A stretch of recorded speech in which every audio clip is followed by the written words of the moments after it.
sabihin mo sa katabi mo, yung Pasko ko, baka naman. Kapanganakan ngayon ng ating Panginoong Kristo, kapanganakan ng sanggol na si Jesus.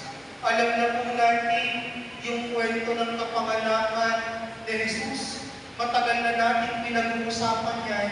Si Jesus ay pinanganak saan?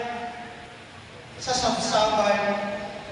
Noong nagpatala o tinatawag na senso sila Maria at Jose sa Bethlehem, eksakto naman noon, manganganak na si Maria, pauwi na sana sila, pero bigla na lamang sumakit ang tiyan ni Maria, manganganak na siya, pero napakalungkot, naghanap sila ng matutuluyan, wala silang matuluyan.